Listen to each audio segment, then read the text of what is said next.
Hello, everyone, and welcome to Earth Day. Happy Earth Day. Take a moment to land, say hello in the chat. Let us know where you are on this beautiful planet. Oh, those of you who've been doing Earth Day events with me for years, this one should be interesting. Um, it'll incorporate everything that I have been discovering, or I should say, remembering in my body of research, pun intended. So, welcome. Just take a moment and land, connect into your heart and come into your body and take a moment just to say hi in the chat and let us know where you are. Hey, Shelley, nice to see you here.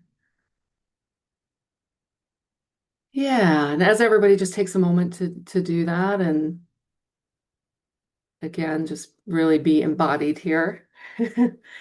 We may experience really expanded, beautiful states, but my goal is to allow that expansion to integrate into the human body and allow the human form to become that one with that, remembering that it is source love. So we're working with the power of loving coherence here, especially for and as the body, as a fractal of source. Thanks for saying hello in the chat, everyone. It's beautiful to see you all here. And as we're doing that, take a moment to start to build the collective field. So start to connect in from your heart center. Yeah, first of all, I can feel everybody just drop out of the head and into the heart. I'll feel the registers as the group shifts. It's so common for us to be so in our heads. We're so mind dominant. There we go. I can feel some of the shifts. So dropping into your hearts. It's really important that you begin and your body begins to remember and become more self-aware of itself as source love, not just the spirit. Really easy for the soul complex. Much harder for the human body to remember this. Our ancestors didn't cultivate that here. It's quite the opposite at this moment in history, anyway. So just there we go. There we go. I can feel all your body start to come online now. Okay, beautiful. So now that you're really in your body, not just thinking about being in your body, but you're like really connecting to your, especially your heart center. Begin to connect with your peers here, and we'll start building the collective field. There we go. So we're so used to operating as a silo, but what happens when we start working with the equanimity-based unity field? There we go. So I can feel a lot of you making all the micro adjustments to start to build that field. And I'm just going to go through and connect with each of your names because I think that'll help do it even more. So, hey again, Shelley. Hey, Jim. Hi, Arlene. Hi, Samantha. Wendy. Carrie. Nice to see you. Dana. Thanks for being here. Kate. Nice to see you. And as I say each name, everyone kind of connect from your heart to their heart. And notice when your name is called and like just what your body is experiencing. We want to make the body feel as safe and welcome here as possible. So from your body to their body, create as much of a safe, loving container as you possibly can. Diane, nice to see you. Hey, Beth, wonderful to see you.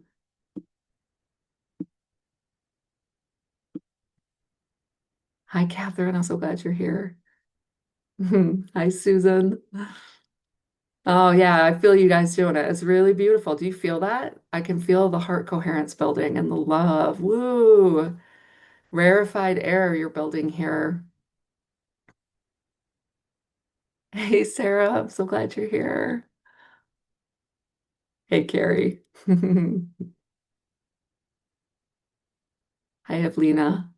I'm glad you could make it. Hello again, Monica.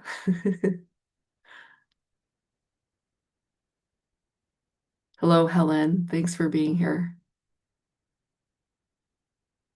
Hello, Narelle. I'm so glad you're on.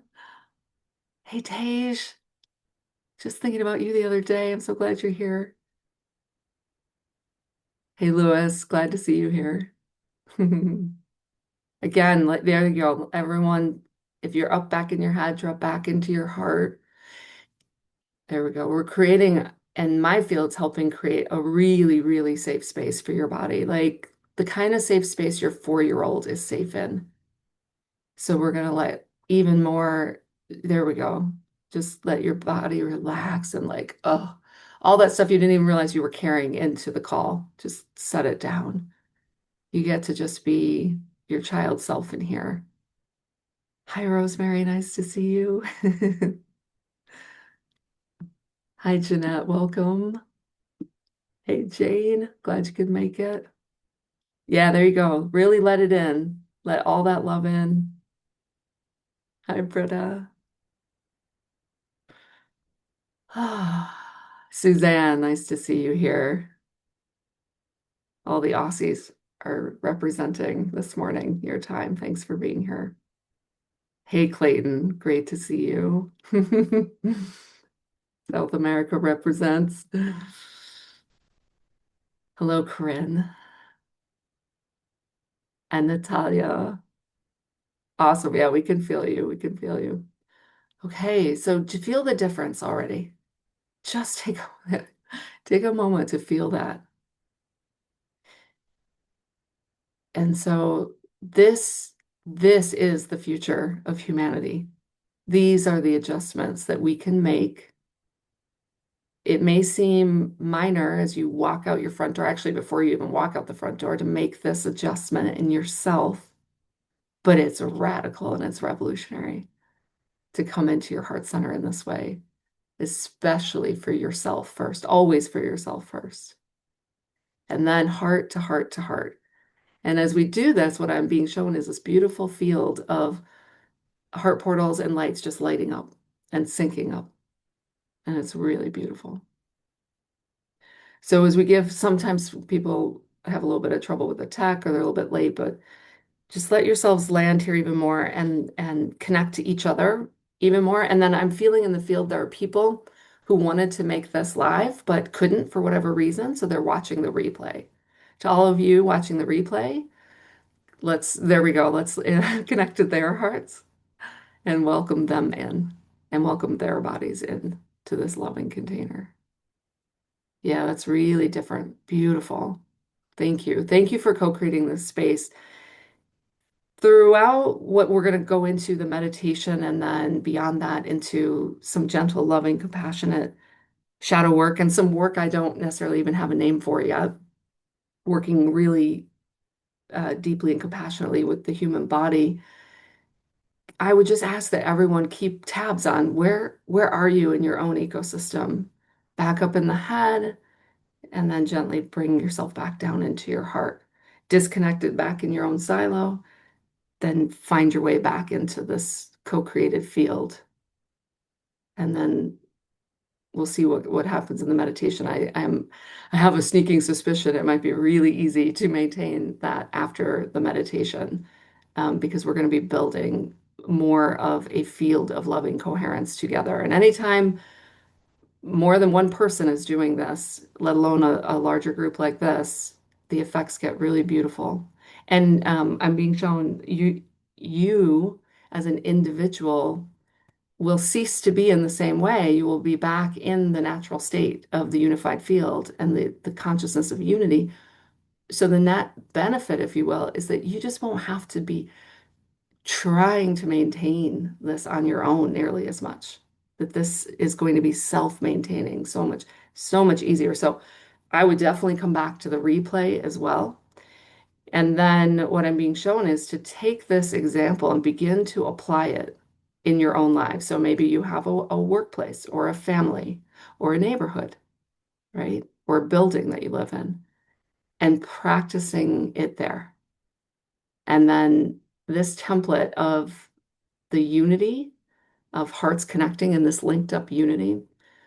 Um, it's like that I'm being shown like soil being tilled and turned over is creating a different kind of garden, a different kind of reality from your emanation.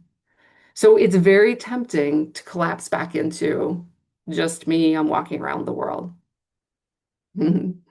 You are an amazing multidimensional field projecting out, emanating out. And so that'll be fun to play with, I think, going forward, especially once the body has been invited more into this template of remembering itself as source love. And it's allowed to sink back up into that in a completely different way. Okay, so we're about to begin the meditation. So if any last little minute adjustments to to get comfortable or get a drink of water, stay really hydrated. We're working at high frequency, so you'll want to stay nice and hydrated. And well, we kind of let this settle in. This is a great time for me to just, you know, share very excitedly that the new version of the Higher Love family has gone live today. And you'll get more information about this tonight. And at the end of the call, I'll put the link in. You can open it up, but it'll be coming out across socials and emails. And so 2 years ago, I followed my own inner guidance away from programs that I had spent years building into something they were calling higher love. And they just means my own greater self, right? Outside of the human experience. And I remember thinking, what is this? It's like, I guess I'll find out in real time if I just trust the path. And here we are 2 years later, and it makes an awful lot of sense to me now in a way that I didn't understand when I was just, you know, following the plan, but not really being given the whole plan. Can anyone relate to that? Right? The capacity to trust. So basically, what you'll see now is it's like the full uh, extent of all the ways that I work under one umbrella. And you can expand to get more support or contract as needed because different seasons of life demand different levels of support. And then, many of you in here are already in the family, so this is exactly what we're doing, or we're building coherent fields of light together and a different level of community than is mostly, for the most part, currently available in our local neighborhoods and workplaces. Okay, so with that, let's go ahead and drop in. So I recommend, just so that you can really focus, go ahead and close your eyes. I like to place a hand over the high heart and one just below the navel, and it helps hold the body, give the body a sense of, yeah, there we go, of being held. And as you gently press on the heart center, you're helping to release oxytocin in the body. And we're going to begin communicating with the body. Okay, there we go. So become aware as you focus on your breath in and out through the nose. Become aware of how the body is holding tension, low grade background, enervation, agitation, preoccupation. Yeah, there we go. The body has its own intelligence. It's amazing. The body survived this very difficult planet up until now. So we want to give the body tremendous amounts of respect. And it's keyed in and tuned in to a level of its own instinct and survival and vigilance to keep itself alive. So just become aware of how the body is always alert and scanning. And then let's work with that to bring that level of intelligence and awareness to, we're now inviting the body directly into a new level of awareness of itself. All that focus and awareness now is being trained on itself. Yeah, there we go. This is helping shift the template I see everything in geometry. So that set of instructions that creates this holographic form that is the body has been trained to focus on threats external. And now we're going, and we already did it, it's starting to focus inward in self-reflection. There we go.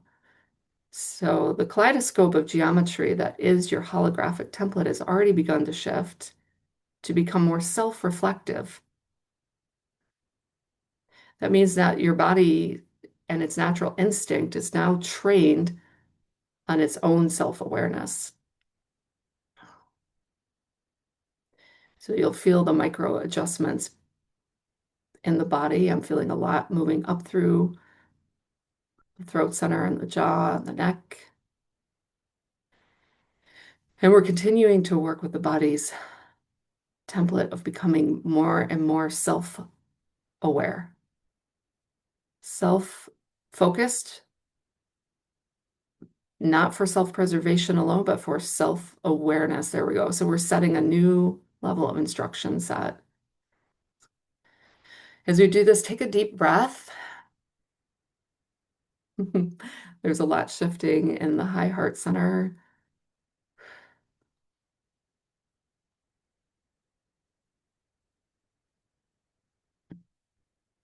There will always be a part of the body's awareness and consciousness trained externally. It has that level of instinct down to a T. What it doesn't have is its own self-reflection and self-awareness until now. This is shifting in your field. And we're just going to set the soul complex aside for a minute. It's watching with lots of love, and it's often wanted to direct things here, but the body hasn't often been in alignment with that for this reason. Anytime the body perceives that it might be put in danger, it's going to become hypervigilant for external threats. So now we're helping it retrain to become hyper focused on its own self-awareness. Every time I say those words, it's like an activation, and the new set of instructions is shifting within the body for the body's own consciousness and survival instincts to be redirected towards a higher, more expansive, more comprehensive level of self-awareness. Continue to focus on your breathing now as we drop down into the solar plexus. And we're working with the entire file system, the ancestral lines that you took on in this particular form at this particular time. And we're bringing a new level of awareness online in that part of the body.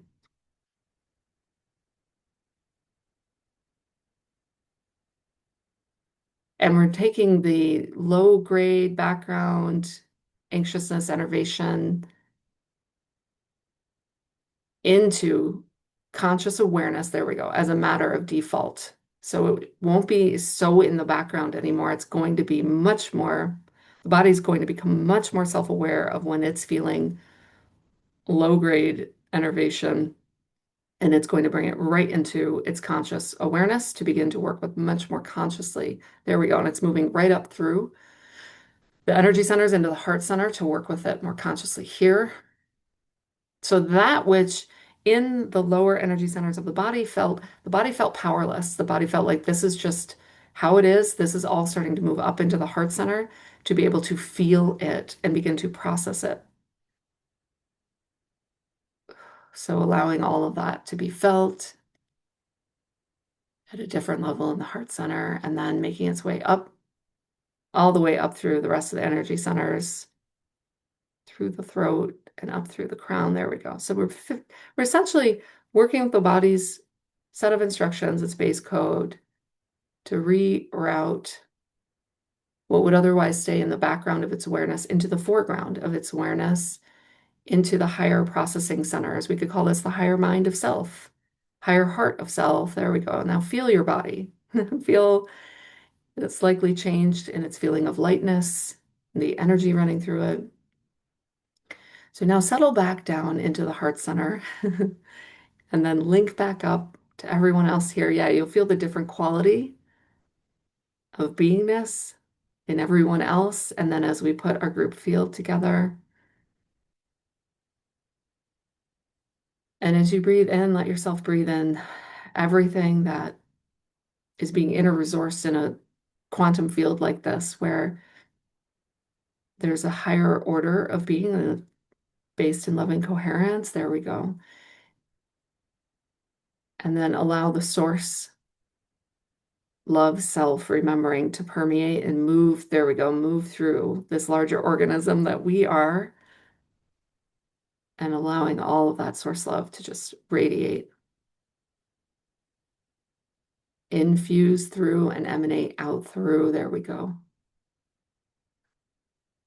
The human form is not a simple design. It is incredibly designed to bring through a source love template. There we go. The whole group just shifted into a different octave, and now I can feel the intelligence of the group field beginning to play and to sing and to harmonize together in this beautiful higher harmonic. As we do this, I want to bring it back to the body, and I want to bring any remaining, or I should say presenting, because we're just at the beginning of this healing renaissance, so you'll likely be moving through layer after layer for a while in the months and years to come as the body feels safer. But go ahead with the presenting worry or fear that this particular ancestral body that you're in happens to still be carrying, and turn it over to the group, this higher intelligence in the group and this love. There we go. And then let that love return through and flow through you. So many of the ancestral bodies we're in, they don't feel loved.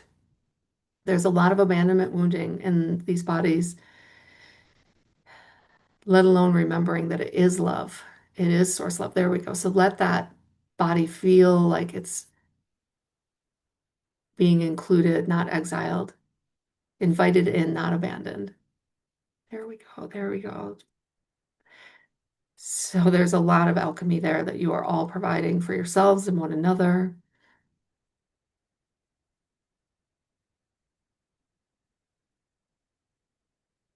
And then any old past hurts or wounds or regrets is what it kind of feels like that the body might still be carrying. Allow that all to come into the space to receive alchemy and be alchemized. There we go. Just letting it go to be repurposed into something more playful, more creative. There we go. Beautiful. This beautiful living field of light that we've all co-created is highly intelligent, highly loving, deeply, deeply supportive. Let your body relax into this field of support. There we go. Take some over functioning and over responsibility off your shoulders and there we go, allow yourself to rebalance into more support. Mm. And now notice how different your body feels, the adjustment back into what feels more balanced, more like 0 point, and just let it be still and let it rest.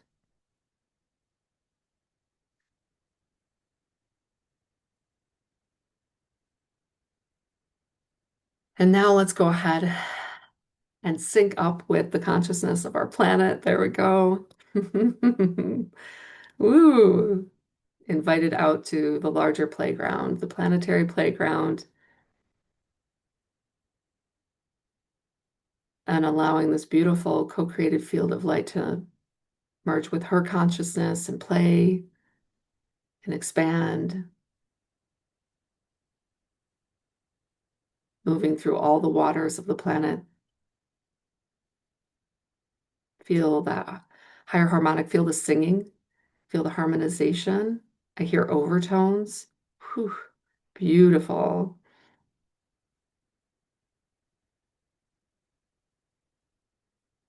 And then invite all life on planet Earth, but most especially human life, into this field. All the humans that are feeling exiled, lonely, abandoned, there we go. They're all invited into source love remembering.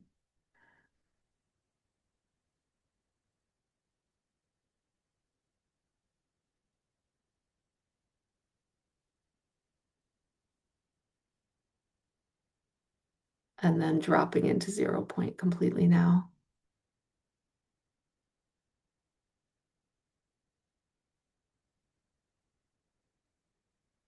Letting your jaw relax, your shoulders drop, your eyes behind your lids soften even more, relax.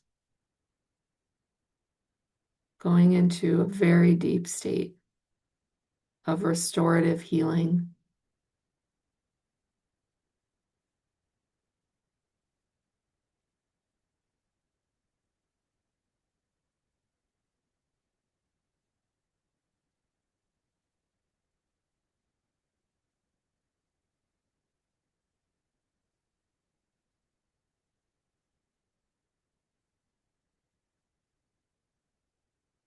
The last bit of bracing where the body is still bracing, let that go.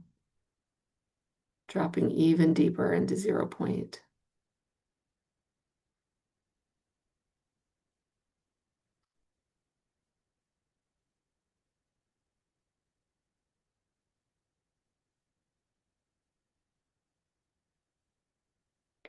The parts of the body that don't feel worthy of love or lovable, bringing them into complete surrender to the restoration of the self as source love. Letting it all drop, letting it all go.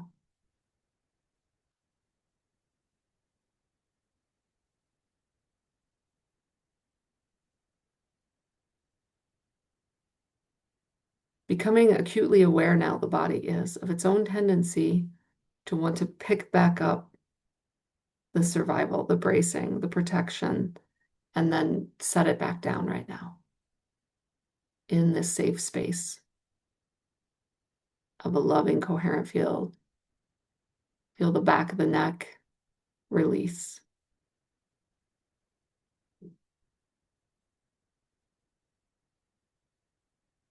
Feel the back of the heart undefend. There we go.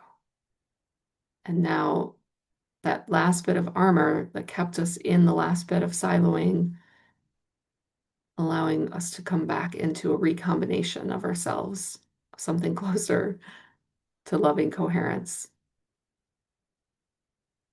source love.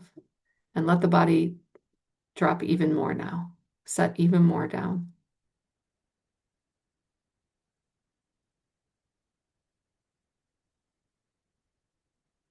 And the body recombining, restructuring itself as part of a supportive unity field going forward. It does not have to be on its own, trying to always figure it out itself. There we go. And utilizing this new level of self-awareness that the body has for the body to begin to redirect itself as a default setting, as a new matter of course, finding a path forward. It's the redirect inward and the recombination back into a supportive unity field of loving consciousness. We were never separate. We just thought we were.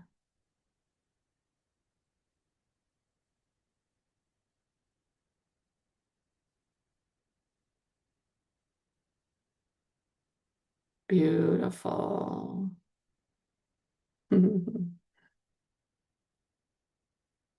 Wonderful.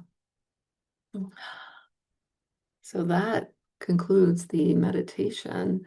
Just take a moment because we went very deep in to allow yourself to gently, gently, gently, slowly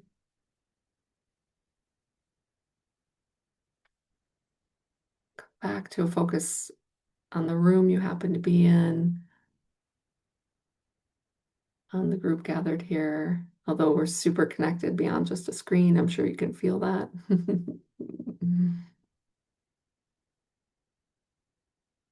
And take a moment just to thank your body for everything that it has endured and everything that it carries for you at the soul level.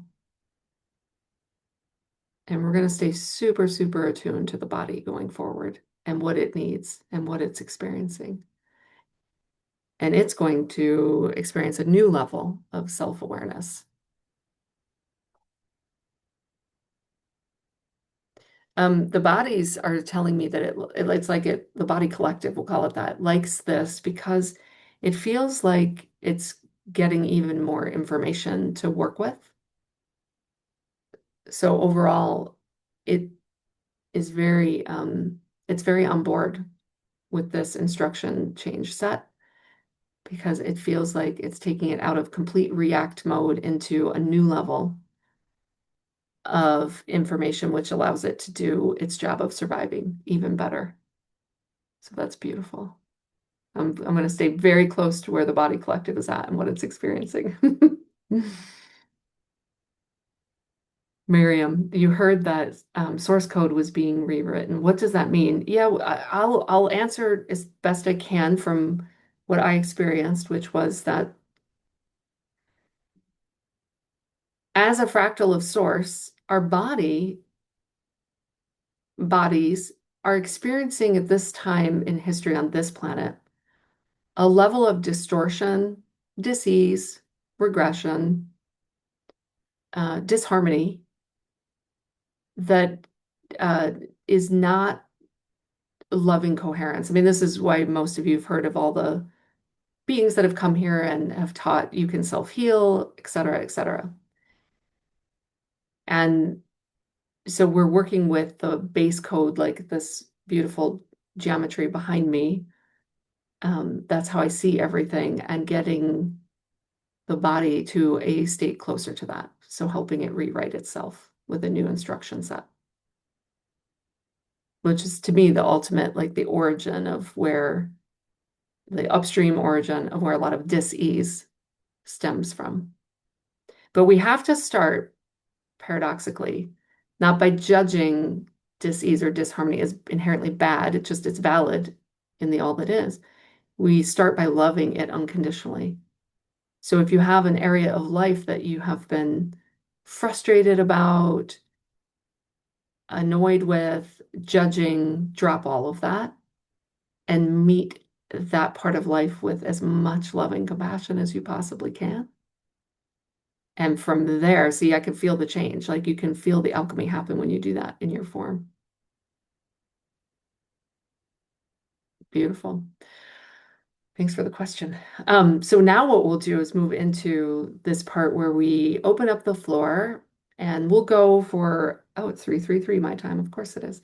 Um, we'll go for, I think about 90 minutes today.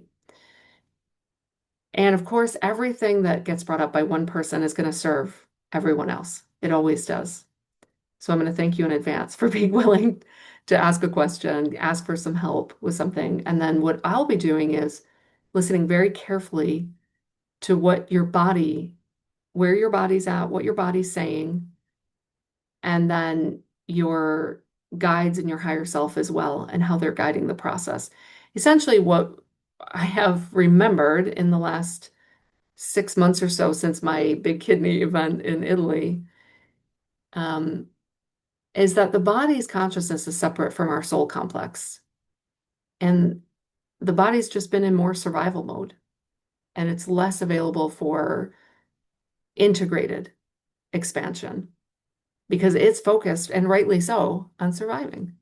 But that doesn't mean it can't evolve, but it's going to evolve in a way that, is different than what a soul spirit in higher dimensions is used to being able to work with because it's dealing with different parameters here, and we're having to meet it where it's at. So I like to say, I've developed this saying recently. It's like, please understand that your body is going to sound a lot more like your least evolved family member than it will anything else. And to begin to look at the ways in which you might judge, that least evolved family member, and then realize that your body's hearing all of that as well, and begin to really work with the judgments and what's behind the judgment. So the soul has shadow work to do too. It's got fear to work with as well. But for this day, for this event, the body is going to get the center stage for the most part, unless I get guided separately or differently. Sarah Renee, you feel brand new. Yeah, I would think so, Sarah Renee. I mean, you've been at this a while, right, in the family, and I could feel the qualitative difference of what we did today and what we're building off of, you know. And the other thing I just feel like it's important to say is we're right on time. A lot of these remembrances are coming through in divine right timing for a larger process that's underway of evolution. Okay, so with that, the floor is open and go ahead and raise your hand. I think it's probably under, yeah, it's under the React Heart button. You can raise your hand there. And then I'll just go. Sarah, you said, I've always been referring to this time as humanity's evolution of consciousness, but I see how much the evolution of the body's consciousness. Yeah, and 44 participants, Wendy. Eight reduces to eight, the infinity flow, right? It's beautiful of what that's the larger field work I do, but we also do it here with the human form of allowing source flows to come out and then return, just like our heart pumps out, and then there's a micro to a macro to this beautiful living design that we're all in. Okay. Beth, please go ahead.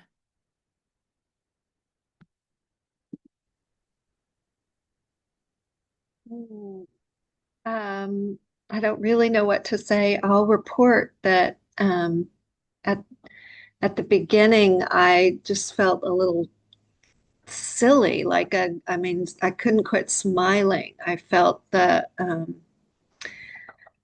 radiation from all of you is the best way I can say that. And what a joy it is to connect. I'm not sure, I have a story that I'm not very good at connecting. So thank you, everyone. And then I guess I'd just ask, how can I best support my body today? What's going on with it? I'm really trying hard to, and maybe trying hard is not what I need to do. So there you go. Oh, it's lovely to see you, Beth, and thanks so much for the reflection because I felt it too. I was like, woo, the playground just went, "Ooh, there we are." Like we actually we can play in these states together. Um, it's rarefied air right now, but it won't be. It won't be. I mean, maybe we all just need to go hang out at the playground and remember what, is our birthright and how easy it is for kids to play to help us cultivate this, right? Um, so let me just drop in a little bit more to where your body's at. Those of you who've worked with me know you've heard me say this, like I have to focus a little bit differently because the body's in a different register.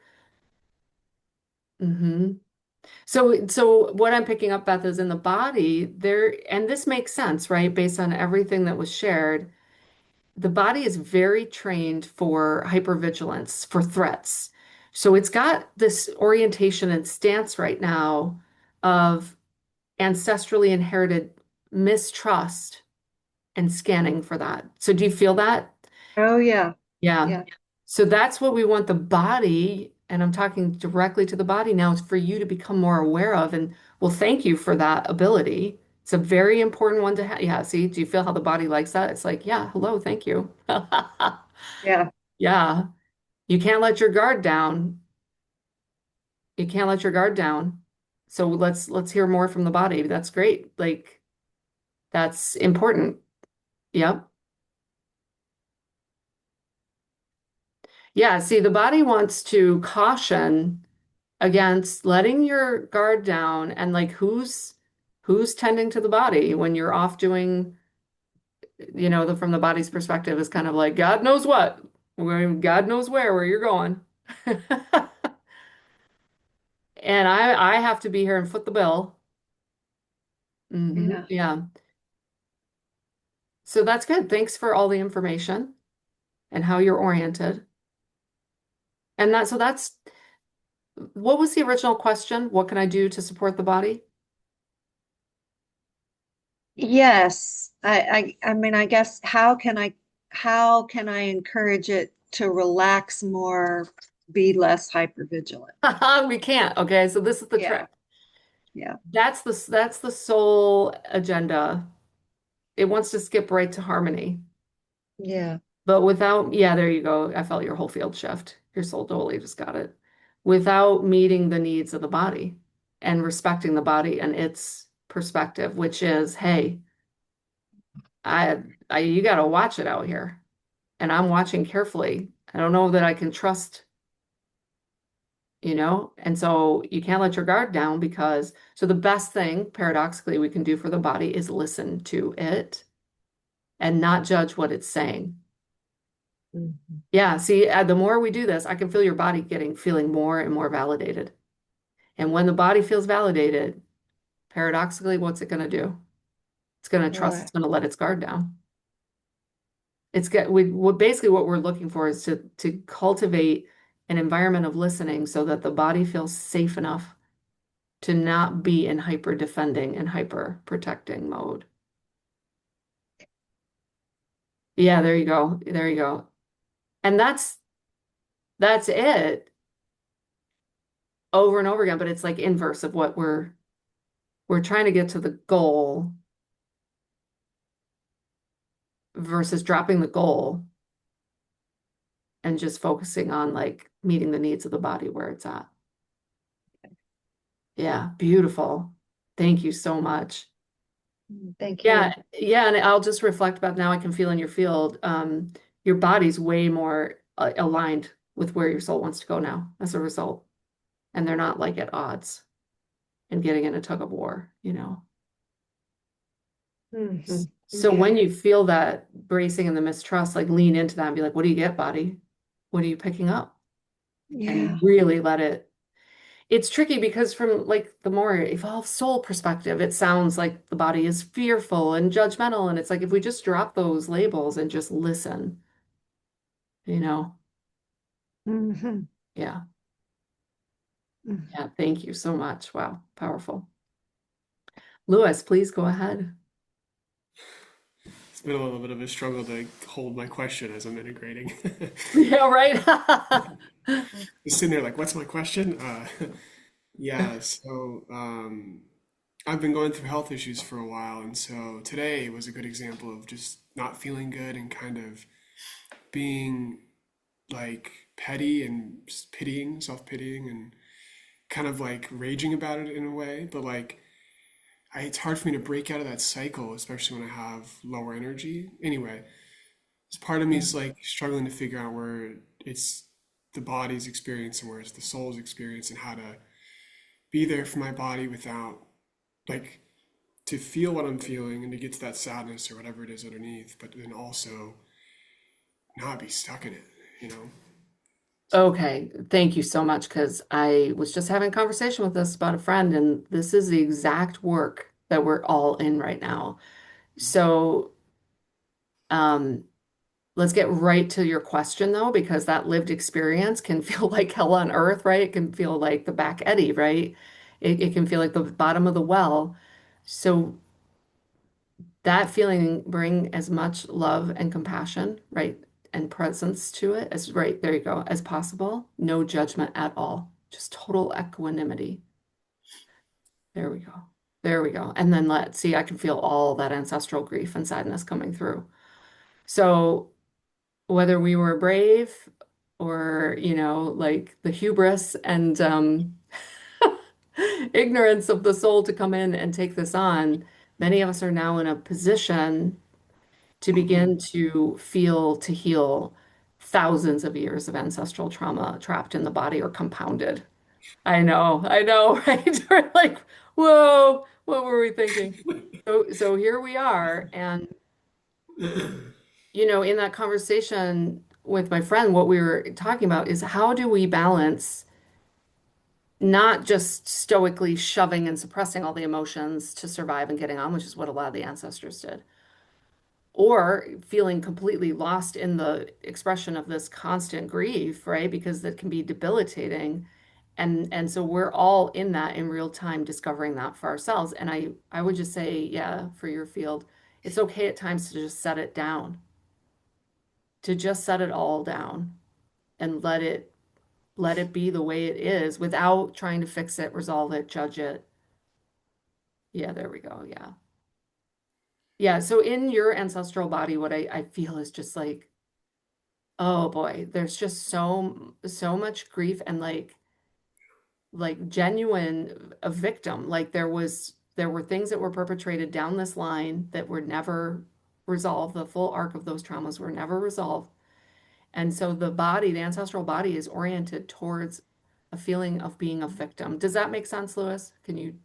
Yeah, I mean, grief is the it's been massive for the last. Yes. So, So the trick is not to judge the self-pity, but to meet it where it's at and begin to try to understand it. There we mm, go. Just doing that, I can feel it's shifting things up here.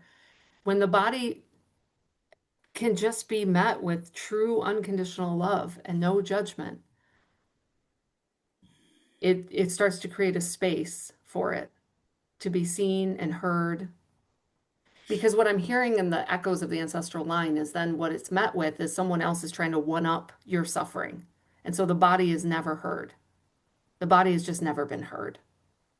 mm, You know, oh yeah, you think that's bad? Well, check this out, right? It's that's just been met with a lot of that. mm. So it's never had its pain validated. There you go. That's changing things. So just be validating. I hear you. I'm sorry that you're feeling that. Yeah, that's it. That's it. Beautiful. Can you feel the shifts? I could feel all these micro shifts happening all through the throat and Yeah, for a lot of what you're talking about, yeah. yeah. The other analogy I was using just this morning is imagine a flood, right? Comes and leaves a foot of mud in your house. This is the analogy of a lot of the ancestral inheritance of, these all these traumas and emotions and trapped everything in the body. We don't walk into that house and in 2 hours we're just done. Like, haha, it's all clean. It's like, first of all, there's like a feeling of, oh my God, there's so much, right? Feels Mm, overwhelming.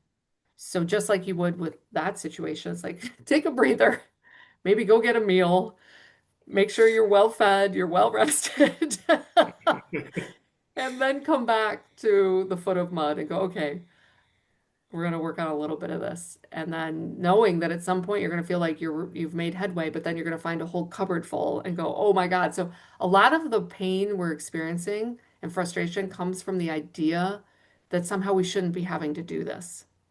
That comes from my own direct experience and working with a lot of people. So if you can just take that right off the top and be like, wow, I found a whole nother cupboard full of mud, a trapped trauma that, ironically, it's a good thing because you've got enough stability to be able to process that now through too. But I guess the other thing I would say is like I've recognized just this week that this is really like its own job. We're not getting paid to do this work, right? But it is like a part-time to full-time job that many of us are in that we agreed to take on at the soul level. So a lot of space and grace for yourselves as much as you can and give yourself more downtime. I've noticed I've had to drastically reduce a lot of what I would normally do. Like I'll fit in this errand and I'll go do that. And I'm like, no, we're doing so much inner alchemy at this time that it's really important that we don't blow through energetic reserves doing things we think that we can fit in because we're not going to have the capacity for it, if that makes sense too. mm. Thank you. You're so welcome. Thank you so much. Britta, please go ahead. Hi. Hey there. Hi. Um, I have two questions. Um, for me, it's sometimes like that I am able to love my body, but then it's like someone sitting on my shoulder whispering, na na na na na. And how do you cope with that? I mean, sometimes I feel like when I ignore it or brush it away, um, it's kind of a lie. Do you know what I mean? It's Mhm. it's still there. It wants to, and I don't know how to cope with that. Yes. Okay. Thank you for your question. And so it's less now a matter of us loving the body, although that's definitely part of it because we're providing a safe, loving container for it. Then the real shift begins when the body learns how to love itself, which is not something our ancestors did. So, for the most part. Mhm. So, the body is speaking and saying, no, no, no, right? We, it's almost like the body doesn't even want to have this conversation. It's like, why are you focusing on this? We have things to do. It's trying to get me to, like, let's not even talk about this, right? So it's deflecting, which is valid. And Mm. we're not interested in trying to drag the body across this line. That's not going to work because all the body will feel is shame. Just distorts it, interprets that through its own perceptual filters as, you know, there's something wrong with me and there's something to be ashamed of. And that just all reinforces what it's already experienced, what it already feels. So let me just I'm going to go in a little deeper as I talk to your body here. It's almost like the body's got a program that's saying, like, that's not ours to do. Almost like it's sacrilegious. Like, that's God's to do. And, that's not ours. Like, it's almost arrogant to try to love yourself. And Wow. mm-hmm, that would have been a survival mechanism somewhere along the lines of where belief systems developed, right? And there are plenty of those in religious form, right? That's outside of us. And that's not ours Hmm. to judge. That's God's to judge. So, okay, let's keep working with that, where the body's at on that. Okay, so I've worked a lot in this field. So what the body's being invited into now is a remembering that, like, all God's children are welcome home.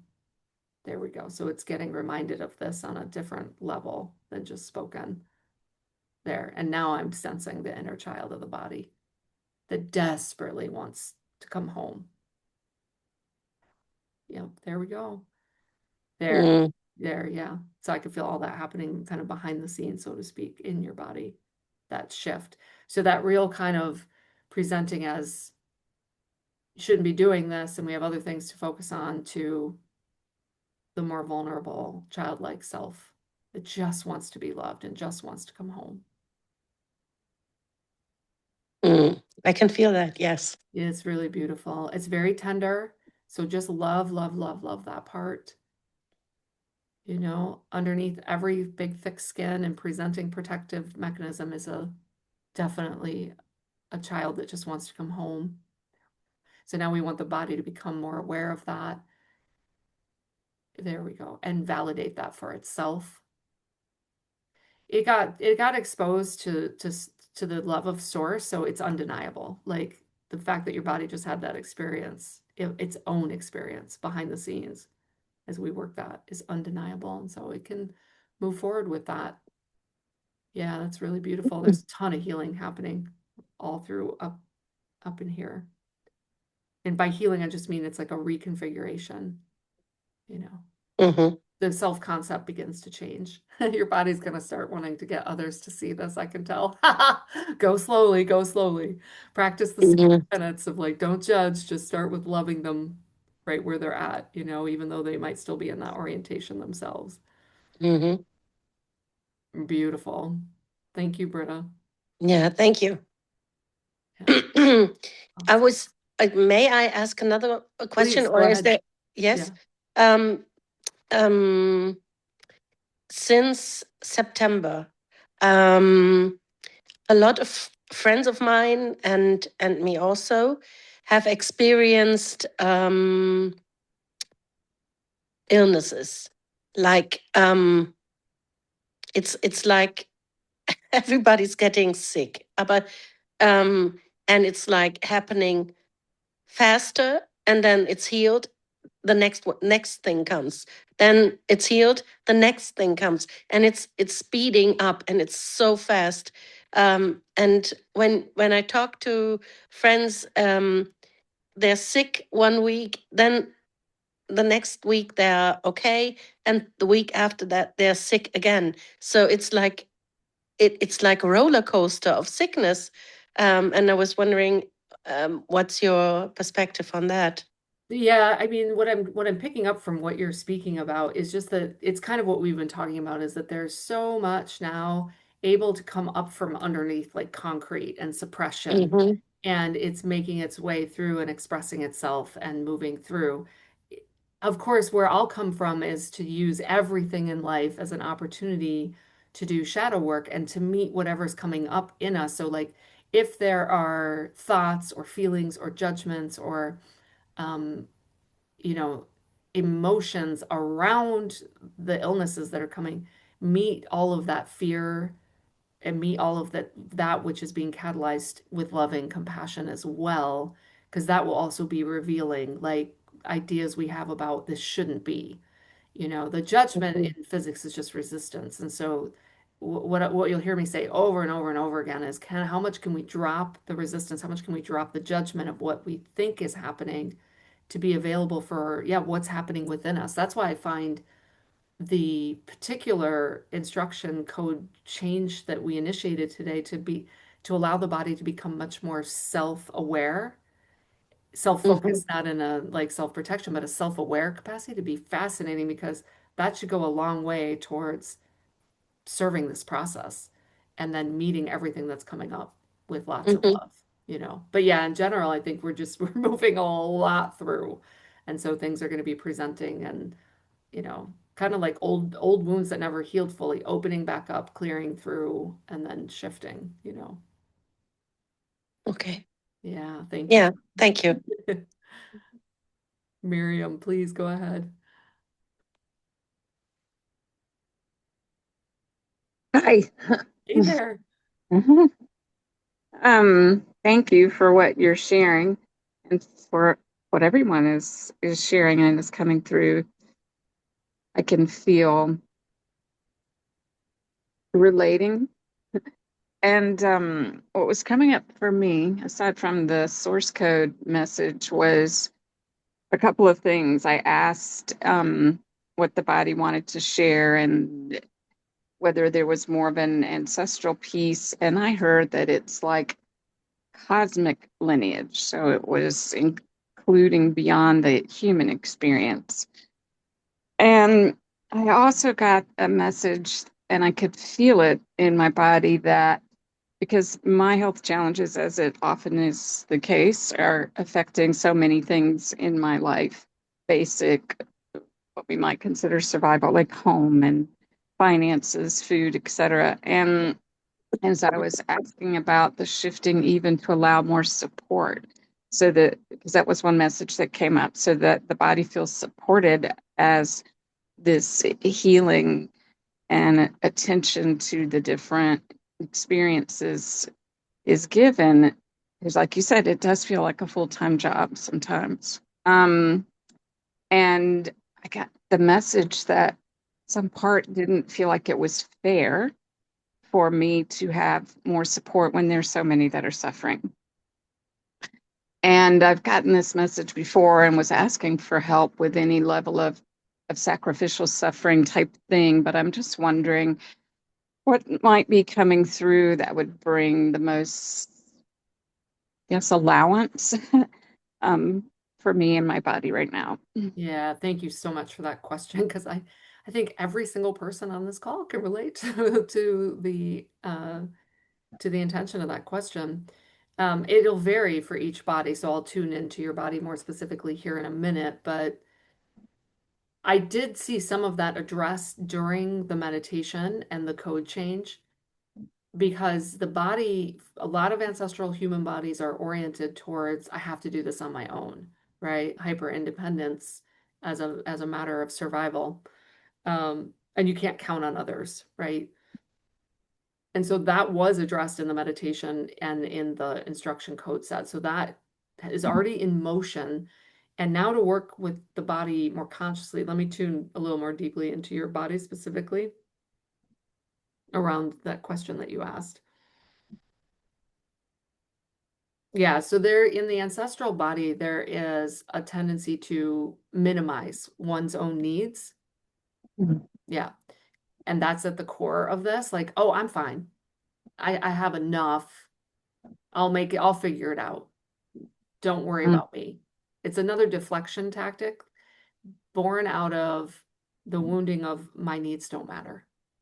There we go. So like as we're talking about this and we're seeing and witnessing the body, I can feel micro shifts happening. So it would be working with that root level of just working with your body and the body working with itself now to say what would change if my needs did matter? Like just hypothetical here, no pressure, body. We're just playing in hypotheticals, right? You can make it a game. Well, then see your body steps forward and your inner child has like a whole list of things at once. If it's being really honest, I can hear it. She's like 6 and she's just like, yeah.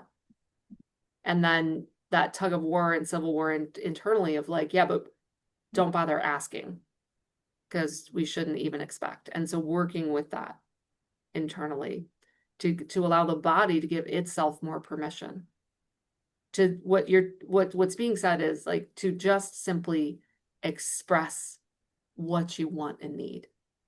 So maybe just journaling that out every day. So much of what happens so quickly by the time we're adults is that there's a pure heart desire that arises and that gets cut off by like, don't get your expectations up. You'll only be disappointed. Like, don't even bother, right? And it all gets squashed before we even have a full conscious sentence of a thought. So you're disrupting this pattern now that is generations old. So some space and grace for yourself. You didn't start this fire, so to speak. Does that make sense? Mhm. Yeah. And the other piece that's been coming up, maybe similar to the last lady that spoke, is a deeper questioning. And I do feel like it's more related to ancestral body, but also a kind of a sense of conflict between its understanding of source and experience of source and source love and what the soul and the spirit are aware of, Absolutely. Yeah. and how to bring that level of relationship to source as benevolent versus demanding, commanding, fear-based, etc., and thus for the body to receive and know itself created from source has that level of value and love, if you will. Like I know on some level inside of even our bodies we're created from love, right? We're Absolutely. created from light. And so for our bodies and our beings, which I'm sure our ancestors weren't able to fully experience, to begin to know that again. And for that spark to be given freedom to shine so that in essence we can emanate, if you will, like Yes. Christ. Yes, you got it. And just early days, right? Early days. This was the joke I was making earlier about as souls, we come in with some hubris and some high expectations, and then we're like, oh my gosh, wait a minute. It's going there. I'm hearing like slow down to speed up. So slowing way down to not focus on trying to get to that goal, even though we know that's where the goal we have, and just meeting the body with loving presence is the paradox. That's how you get there very quickly versus putting any sort of pressure on the body to perform. I'll tell you, in working with bodies quite a bit, right, in client work, a lot of bodies, if they're not outright like resistance, civil war with the soul, they go into a form of performance, of going along to get along. Meanwhile, they're like, I don't even know what they're talking about, but I just don't want to cause a problem. So I'll act like I know what I'm doing and I'm on board. And really though, they're not because they don't, the body just doesn't remember that it's source love yet. So it's early days, right? Early days on that. And everything is finding its way home to remember its source love. So we have that going for us in the bigger picture, right? But what I sense as I read in between the lines of your questions is what do we do with the day-to-day reality of it all? The lived experience of feeling some of these limitations and frustrations. And I'll say the same answer over and over again is meet all of it with as much loving presence as you can cultivate So you might be right in the middle of a thought where it's creating all those same feelings, and then it's like, oh man, loving presence, just what would loving intent do? Everything softens, everything just drops. And sometimes we get frustrated at the soul level, like, but what about my mission? And what about all the things I want to do? And it's like, well, what if we just don't do any of that? Could you still love yourself there? And that starts to reorganize everything. And feel I know that we are loved, that there's not a source that's judging, oh, you didn't do enough for the planet, for the earth. Right. Right. That's self-imposed. Yeah, not source imposed. Yeah. Beautiful. Thank you so much, Miriam. I Thank appreciate the you. questions. Corinne, go ahead, please. If you're with us. If not, we can move on to Jeanette. Please go ahead.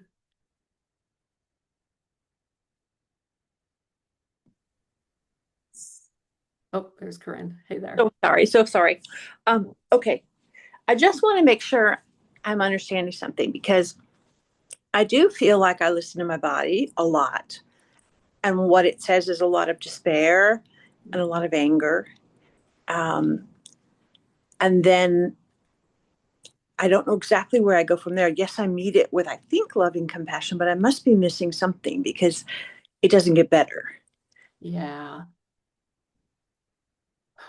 So what we're doing is developing the body's capacity to meet itself with love and compassion. So yes, the soul can do that initially, but until the body picks it up, you're right, nothing will change. That's why I'm out here ringing this bell because I'm like, oh my gosh, Eureka, guys, this is why things are not integrating. This is why we can be in these exalted, expanded states of bliss. Yeah. And Yeah. then the next hour, our nervous system can be hijacked and we are in a state of, terror, panic, despair, and solving that has just become my life's quest. I'm like, what is this? And that's when it was brought to me, oh yeah, well, the body has its own separate consciousness. So let's talk to your body specifically, if that's all right, Corinne. Sure. Yeah. Yeah. Okay, so on some level, the ancestral body does not feel like it's okay to feel good, as though that's going to be a betrayal. Wow.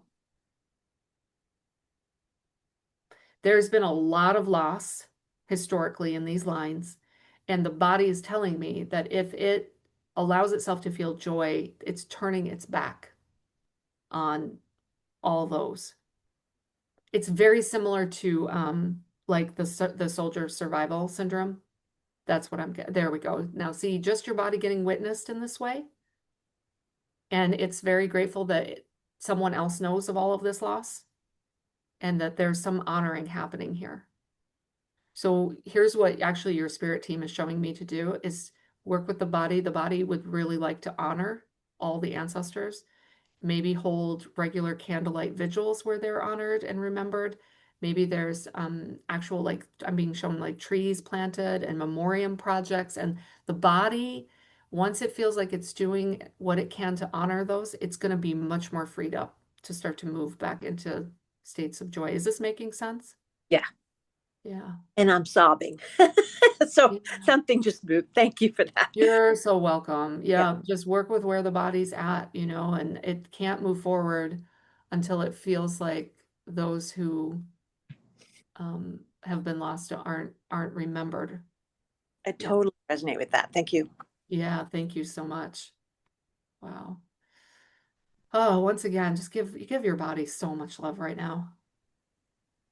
Everything these bodies have seen and witnessed that we don't even know about. It may have happened 800 years ago, right? All right, Jeanette, please go ahead.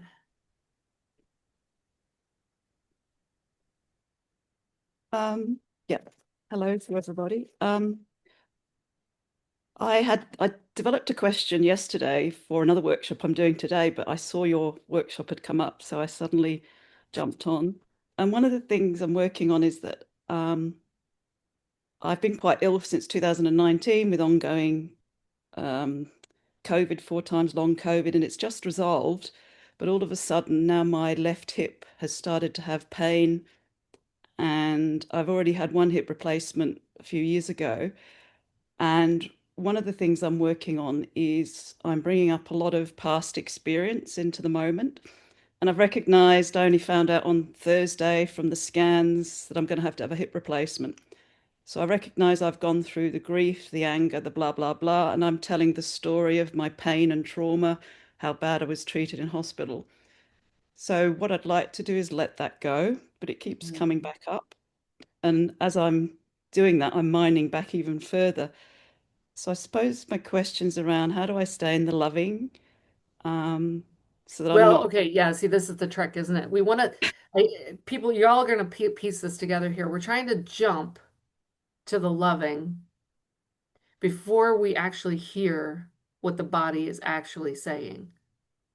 So it's a unintentional form of the gaslighting or minimizing the body. So here's what I hear your body saying. Now, granted, I have an advantage here. I do this every single day. So I've honed my ability to hear the body, but everyone is capable of this. It just, taking more time with the body. And here's what I heard the body say is like,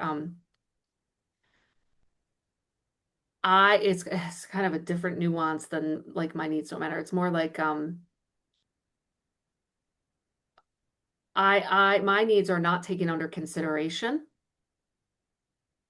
And this is ancestral. This is in the ancestral body. It's not just in your lifetime, okay? So we're just gonna keep going and not even pay attention to the needs.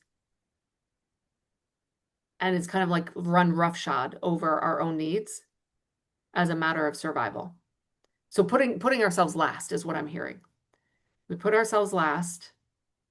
And so the body, the ancestral body has a tendency to self-betray or self-abandon, put itself last.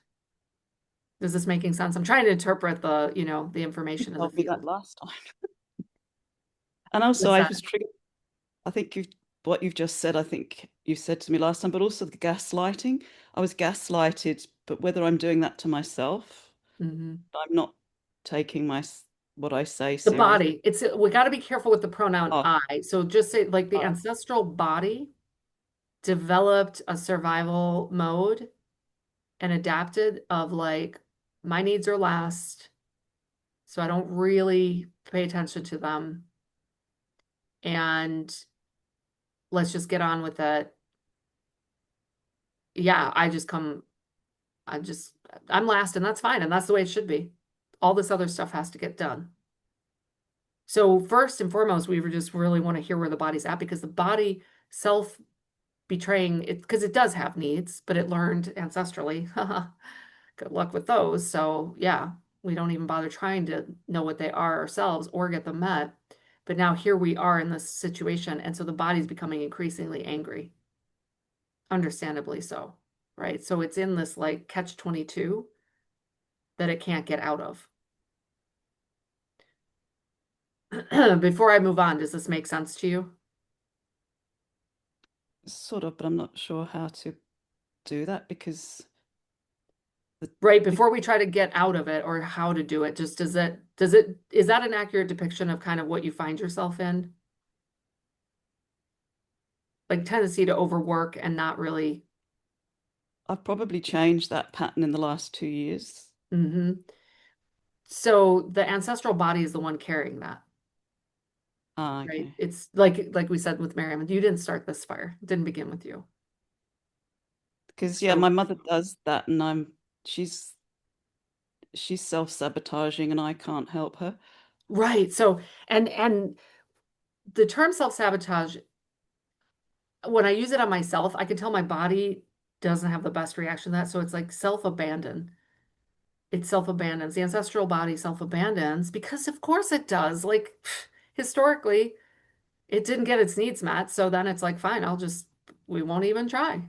It totally makes sense. There is a logic there. But now, yeah, your spirit's fired up. So we're just going to ask your soul collective to just step back because it wants to do things here and it's getting kind of frustrated. But the body itself is even frustrated at this point.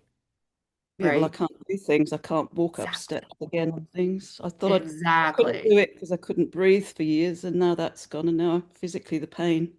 Right. So here comes this next round, just, that same question of like, whoa, what are all these things presenting now? It's these deeper distortions and diseases and orientations that are presenting. So we'll just slow way down with the body because the body's tendency is just to brush it off and move on and plow ahead and like ignore. And so just gently bringing the body's awareness back to itself. See, and it hates that. It hates that with a passion. It doesn't want to sit with itself like, oh my God, don't make me do this. Right. So just have love and compassion for it. Nobody before you really developed the capacity for this. You're just beginning to do this. So all the stuff that's getting churned up, as much as you can, bring as much love and compassion to it right now. There we go. That's the alchemy. And the body might get frustrated, but meet that frustration with loving compassion. And also, I'm frightened because I'm angry with past medical people. I don't want to put that on other people, and I'm already wanting to do that. I Yeah, want to I put, felt that come into the field right before you started talking about that. Let's work with that. So the body is frightened and angry, but it expects it to happen because again, its needs don't matter. It's going to be discounted, and no one's going to be held accountable. This is all the things that the body's telling me. And that, man, it's that reinforcing like the rage for the body. So the body's got the ancestral body has a lot of unprocessed trapped rage. If you're familiar with somatic work, even just pushing against a door frame as hard as you can will help to start to move some of that rage out of the body because there's a lot of it. oh, you're right, it's not mine. Yeah. Yeah. That's Because what I I, mean about like the tsunami of everything that came before us is starting to move through us now. so if it's not mine, so you're saying do somatic work and that helps process it. Yeah. Yeah. Giving Even if the I don't know what it body an means outlet. or what it is, it's there. Yeah. It came with the body, right? And it's just everything that our ancestors could not complete the full arc of the experience through, and it just got arrested and trapped and, you know, so yeah, it just the body itself, let me go a little deeper here and see because we want to work with the body's value system and its logic. Otherwise, we won't get anywhere. So it's in this expectation and orientation right now. And it is really frustrated at having to face all of this. Okay, there we go. So we're making micro adjustments to help it see itself. Yeah, there's a wanting to have perfection and get it all right in the ancestral body as well. So it's afraid it's going to have to face where it isn't getting it right, almost is kind of the feeling I'm getting. So we want to meet all that with love and compassion. Just go a little deeper with your body. Even though the body is resisting, there we go. There we go. So we're basically having to break through the body's firewall of my needs don't matter. You're not going to listen to me. I hate this. Just stop talking, like move on to the next person. And I waited it out, waited it out, waited it out. And all of a sudden I felt your body shift and was like, oh my God, you're actually listening to me. Yes. Someone actually cares. There you go. That's all your body needed to hear. That's what you're working with now is the body knowing someone actually cares. There you go. Yeah. Beautiful.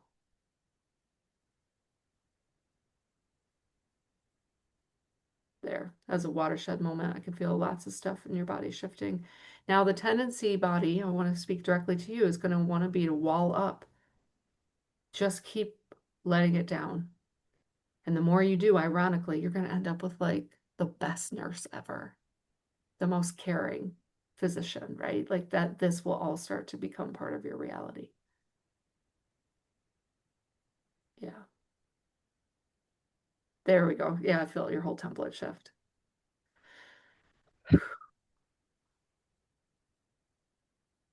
Yeah, I think it was the trauma because I wasn't treated well. Yes. Yeah. Down I through the didn't know how line. to release it. Yeah. Yeah, it doesn't trust. Why would it? Why would it? Why would it? And you know what? You can work with me in the astral 24/7. Like anytime you're just like, just be like, Aisha, will you please come love my body? My body needs remember, just however you want to ask for help. People do this all the time and they get my support. Yeah, there you go. Your body really likes that idea. Stay connected to somebody who actually cares versus reinforcing the old. Yeah. Thank you, Jeanette. Thanks for bringing that in. It's really Thank you beautiful. very much. Yeah. Tej saw a phoenix rise from the ashes, Jeanette. Beautiful. Mm, I'm just checking the chat. Yeah, okay. Beautiful. Okay, Wendy, hey. Hello. Okay. Okay. Wow. Um, like Lewis was like, hard to hold on to your question after all this. I'm like, shit, why did I raise my hand again? Um, First I have a question. I have a really quick question before I want to share what I kind of want you to tune into is, does the body have its own inner child Mm. in a way? Or Well, like the way yeah, you said it's it earlier, I arguable was that like, the inner ooh, child is the body's first and foremost, right? okay, Yeah. that's what I've been getting. Okay, cool. I want to make sure that I was, because that's been my perspective too. And I've been working with the inner child quite a while, but just trying to like soothe it and not really listening, right? Um, Interesting catch, right? Like, yeah, yeah, it's almost like, from raising kids, it's like just shushing a child versus being like, hey, what's going on? Yeah. exactly. Okay, so yeah, I'll try to be quick because this was a huge spiral for me. So first when we were in the meditation and you were bringing us all in, I had this like visual right at the big bubble and every name you say like that person would come into the bubble, right? And then all of a sudden it was a playground and we were all like six and we were running around and everybody was taking turns and everybody was respectful and everybody nobody was throwing rocks and nobody was, you know what I mean? And it was Yeah. this beautiful experience, except that had put myself in this mom role and I'm watching everybody. And then I had to have somebody on my team go, get her. What are you doing? Why are you being the mom? And that's been kind of my thing, right? Past tense, right? Is my kids literally call me everybody's mom because I like take care of everyone. I'm always asking people if they've eaten. And I will cook something from scratch if you haven't, right? And so it's been my thing, everybody's mom. So the thing that came through for me when I was able to that, and that was hard for me to become one of the kids and to run around. I still wanted to like be in charge in some way, like "Okay, everybody take turns, blah, blah, and then let go and just run and play. And, fun has never been part of my vocabulary.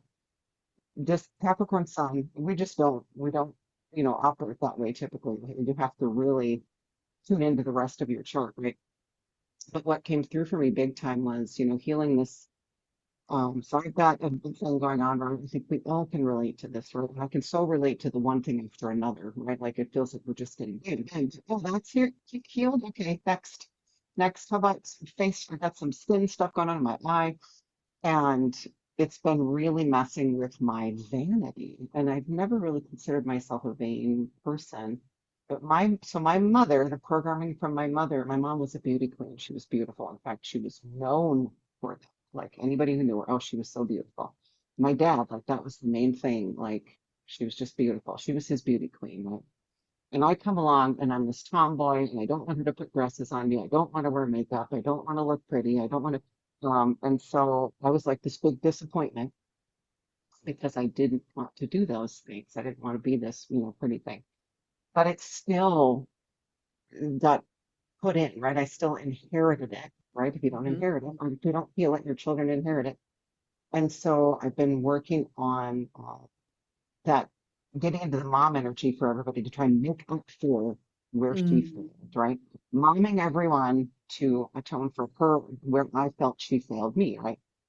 And so then the face came up and I was like, dude, like what's coming through this face thing is this because she was so beautiful, right? And I never have been. Oh, I was the funny one, right?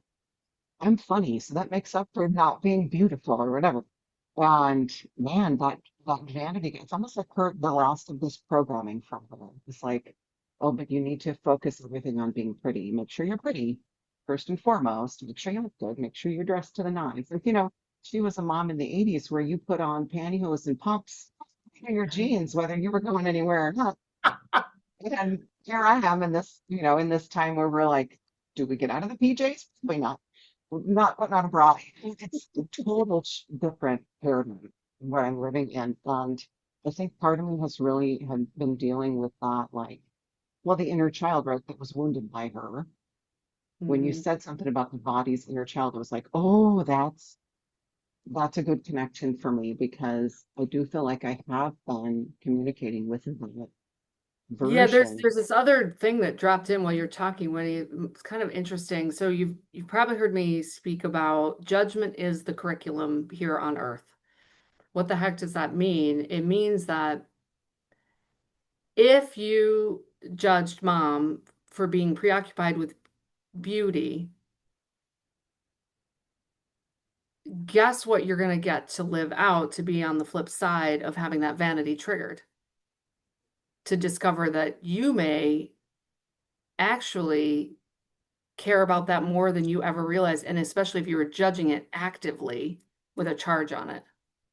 And This is more what than I that, see all the yeah. resenting her for getting all that attention. Like when I was a teenager, everybody would say, "Oh, you must be sisters." And I even was 17 and we were at a wedding and the mother of the groom like kept insisting that I was the mother and she was the daughter and she wouldn't leave us alone. And it was the weirdest thing that's ever happened to me. And my mom was just eating it up. And I'm like, I'm fucking 17. Like, okay, Yeah. what am I Well, supposed to do with so that? so like the opposite, you kind of became the opposite expression. And then if there was any judgment towards mom for like focusing on that, what I see in this mirror dimension that we're in to remember unconditional love is like anything that we're judging or judged with a charge on it, we're going to be then on the receiving end of that to be able to experience what that's like. And so maybe, I mean, you tell me if this resonates, but maybe the idea of part of what you're experiencing, maybe not the whole story, but part of it is to get to experience what it's like to have that vanity triggered in a way that feels painful, to begin to understand her inner experience better and step out of judging. Because what your team is showing me is that the standards that she had for herself were so high, so the way that she would experience any flaw was excruciating to her. It was almost physically painful. And that's what we're in the business of here as souls, is understanding one another's pain. And when we're in a stance of judgment, we can't experience that. So like the other example I'll use just to like help everyone understand what we're talking about, because I'm trying to give everyone these formulas to hack this like crazy experience we're all in. I was explaining this to a friend. She totally got it. She was like, "Oh yeah, my parents growing up raised us in a way like our kids would never do that. Our kids would never do that." And guess what? Their adult kids now are experiencing all sorts of issues, and they're having to be in that seat of, oh God, it's our kids. So anything we judge with a charge on it, we're going to be on the receiving end. And those of us like interested in real growth are going to be doing it like a lot of it in this lifetime. We're not going to wait till the next one.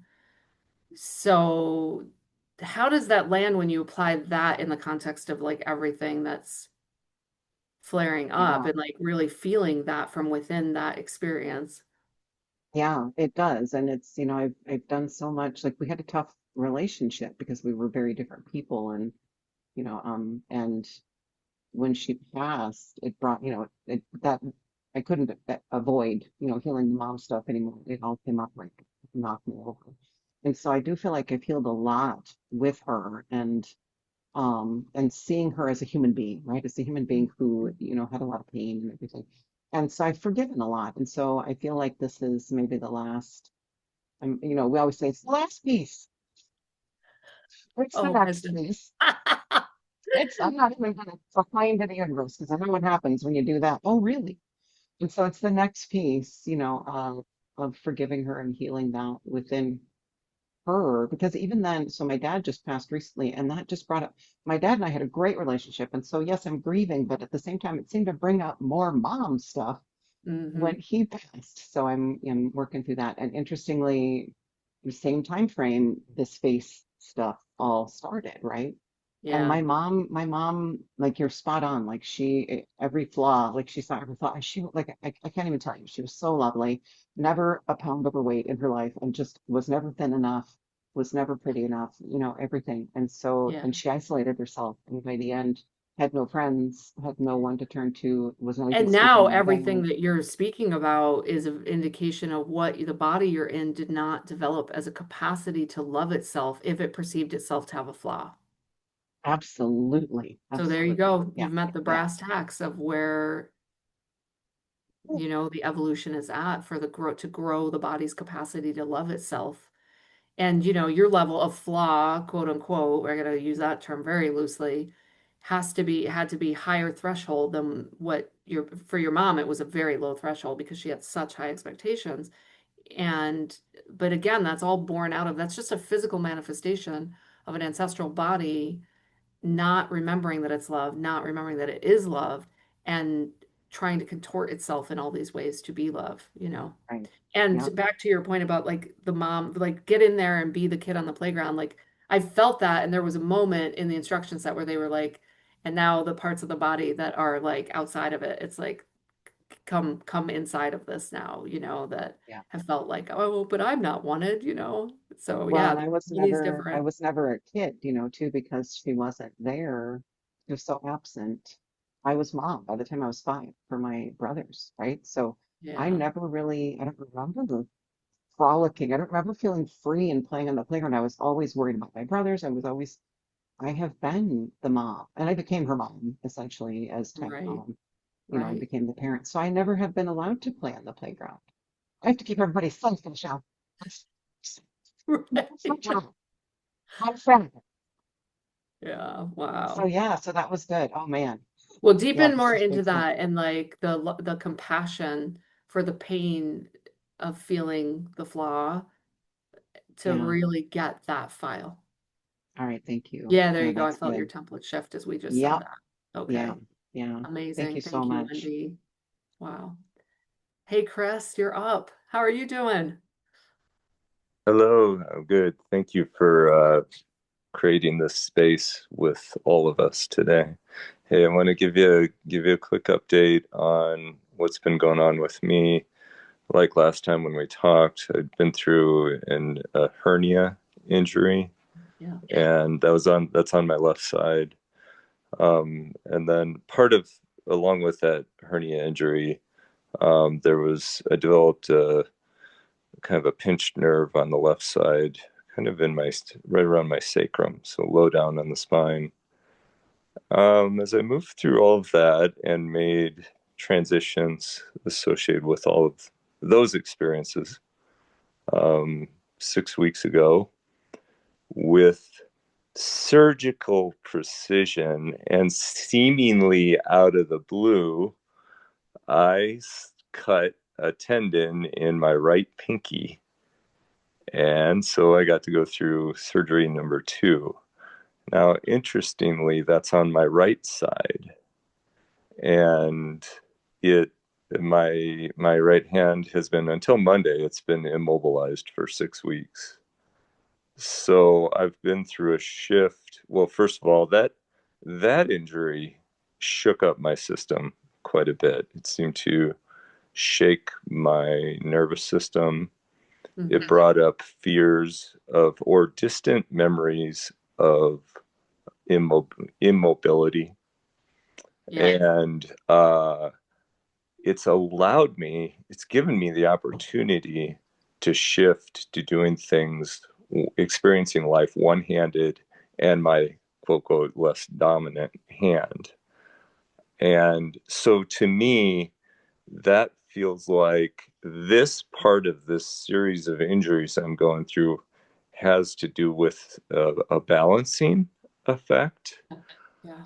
And I'm curious, and I'm 6 weeks into the injury, and the medical team says this is a 16-week injury. So I still have a little ways to go before I can move into get back to work and move. So I still have space here, which Mm-hmm. that's something that we talked about last time I talked to you a couple months ago. I'm really curious if there's anything specific that you're hearing that Yeah. my body Yeah, that I saw something really specific, Chris. So basically, it feels like you're in this time where, you get it, right? Like work and family life, and we got to keep going. We're doing our thing. And unless there's some sort of pattern interrupt, we don't usually restructure our lives very much. I mean, we just don't have the capacity to do that. We're just in go forward motion. So you're in a pattern interrupt.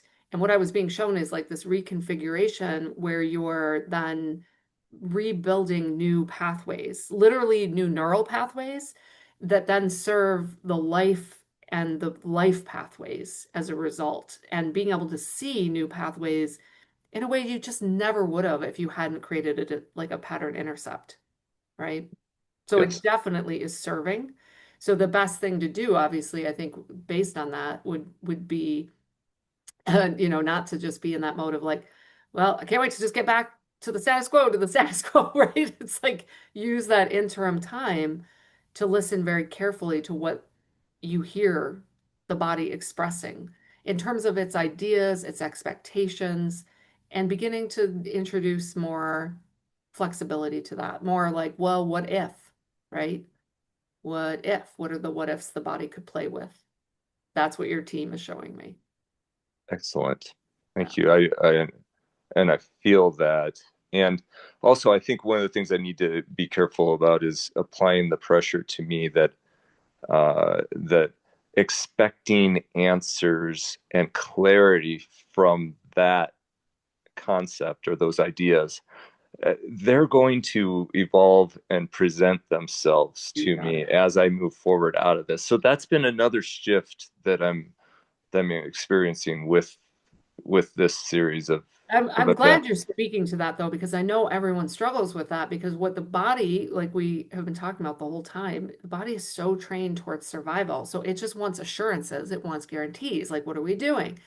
So it's more like catching the body in its stories and being like, well, who would we be without that story? What else is possible? And just inviting in that reflection. And then the awareness will come exactly to your point in the more that we are able to set things down back into 0 point from that space, like a pop-up book, whole new ideas, concepts, and constructs will just come up out of the ethers. I've experienced it myself, but when we're in that perseveration and preoccupation, like an enervation that the body's in chronic vigilance all the time, where so much energy is getting usurped in real, like low grade chronic survival. So you're in this window where you're playing around with that and playing around with the body's willingness and capacity to become a little bit more malleable with that. And see, I feel your body is willing to do that. It just needs to make sure that you're not going to completely take it off the rails. That's its big concern. Like it just doesn't want to get completely derailed or off the rails is what it keeps saying, you know. Yeah.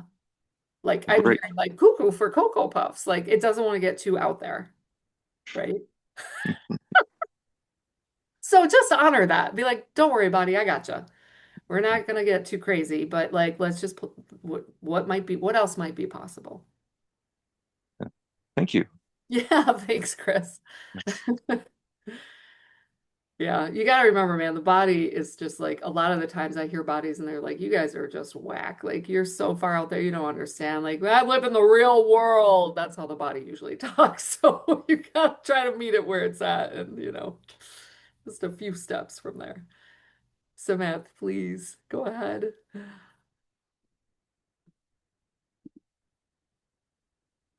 Oh, are you're muted.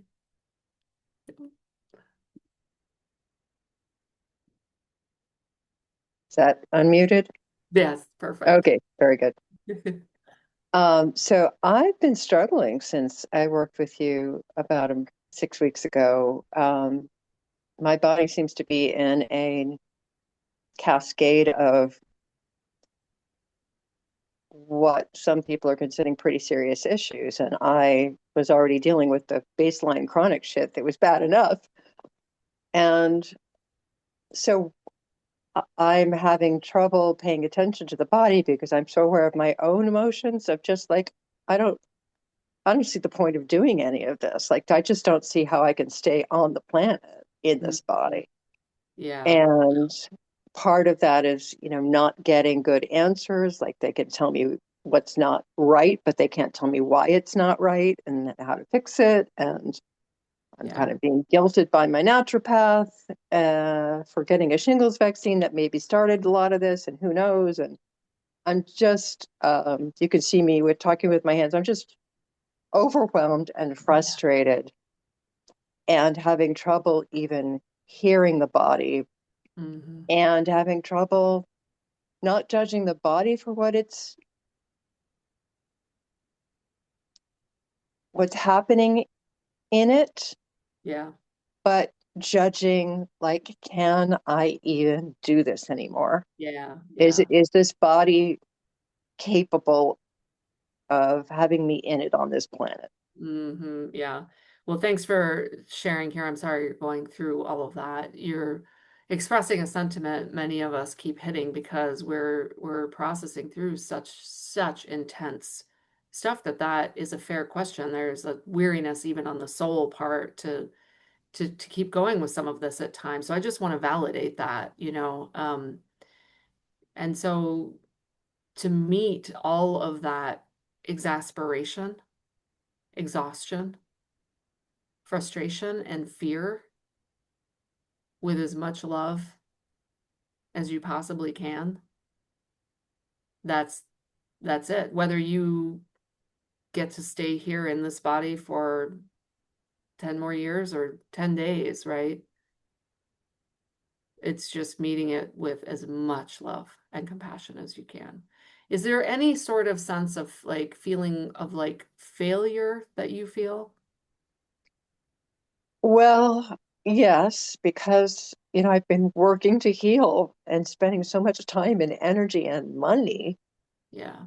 on healing. And, this is the year of rapid transformation and great support and all this stuff. And I'm just suddenly finding out I've got all these organ issues. And, that wasn't true as far as I knew 4 or 5 months ago. So, Mm-hmm. like, we're going the wrong direction.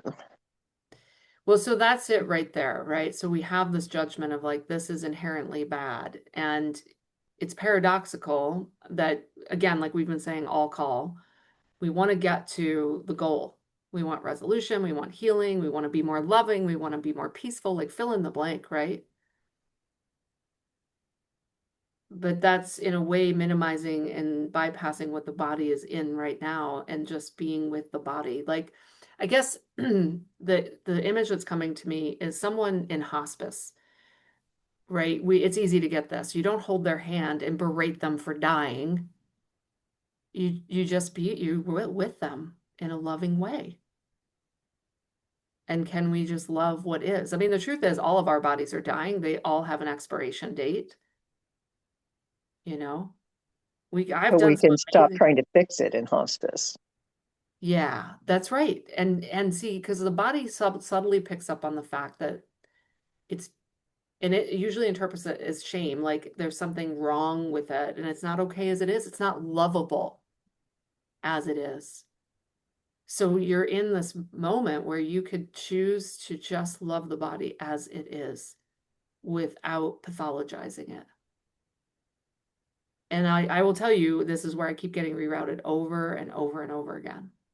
And it's paradoxical, but just loving the body as it is.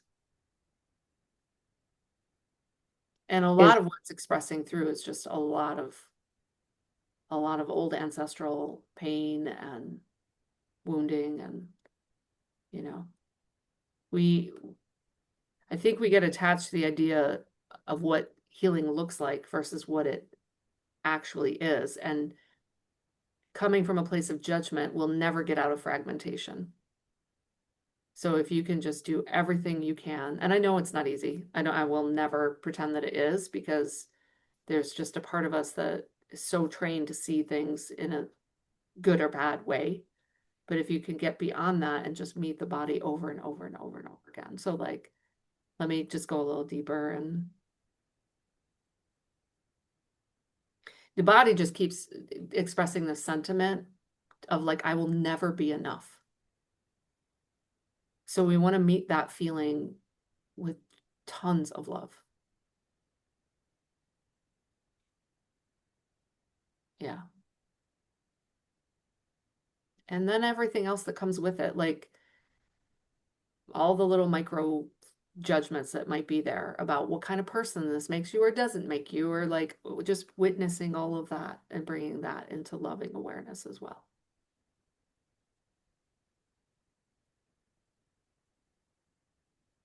Yeah. When I was flattened in the hospital with 2 catheters in Italy, I watched myself go through all this whole range of emotions, and I was going septic, so I could have easily died. And it was just fascinating to see like all the ways in which my body had just overfunctioned for so long, thinking that it had to chase love.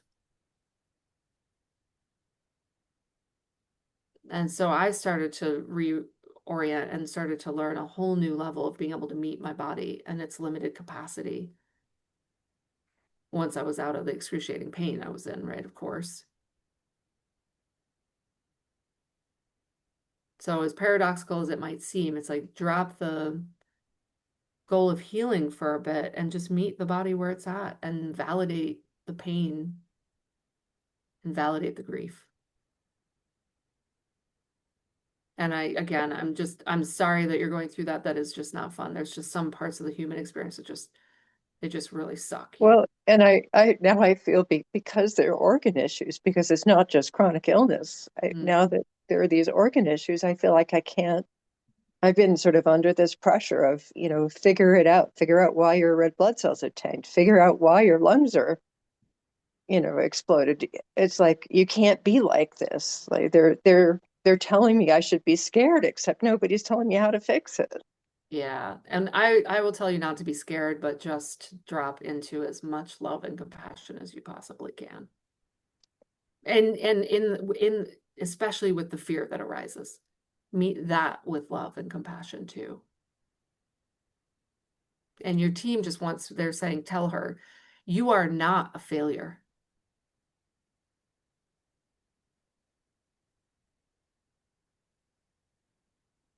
Anything but. Yeah, there you go.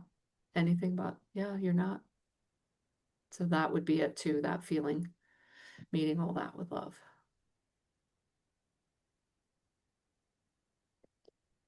Yeah, your presence has been a gift and continues to be a gift. Your team is telling me you need to hear that. Just your presence.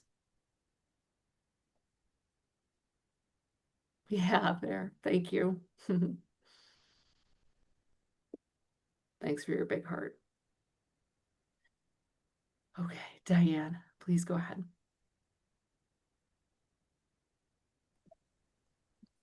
Hello again. Hey there. It's been a while, but I'm happy to be here. And I had a question, but Samantha, I mean, I'm here listening and learning and wanting guidance, but I feel compelled to say that there's light for her, that she needs to believe in that too. Like there's light that she, is not alone, and that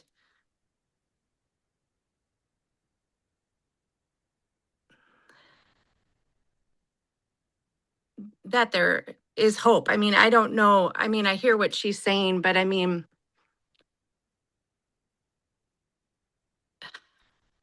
I guess for me, I wish you the best, and I do think that there is more for you. Like I feel like she's so desperate, and um